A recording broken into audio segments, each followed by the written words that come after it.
রাধে রাধে বন্ধুরা, আজ মোহিনী একাদশী। আর এই মোহিনী একাদশীর দিন আমি পেয়ে গেছি সত্যিকারের জগন্নাথের ভোগ। জগন্নাথ মানে আমাদের এখানে খিদিরপুরে যে জগন্নাথ মন্দির হয়েছে ওখানকারই ভোগ।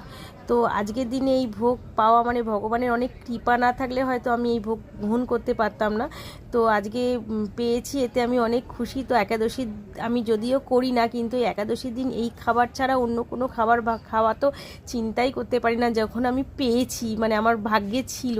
তো এখানে আছে দেখো, অন্ন আছে, এখানে পুষ্পান্ন রয়েছে, এখানে চাটনি রয়েছে। আর কি বলো তো, আমার না থালাটা একটু মানে খাবারগুলো একটু অন্যরকমভাবে সাজানো হয়েছে, তাই বলাটাও আগে পিছিয়ে গেছে। আর এখানে যে পরমান্ন 5 রকম মানে একটা সবজি, আর এখানে আছে ধোকার কালিয়া আর ডাল। আর প্রত্যেকটা রান্নায় না নারকেল দিয়ে করেছে। আর প্রসাদ তো মানে সত্যি অসাধারণ খেতে। তোমরা যারা যারা খেতে ইচ্ছুক বা ওই মন্দিরে যেতে চাও, তোমরা 150 টাকার কুপন কেটে কিন্তু অতি অবশ্যই যেতে পারো আর আনন্দ করে খেতে পারো।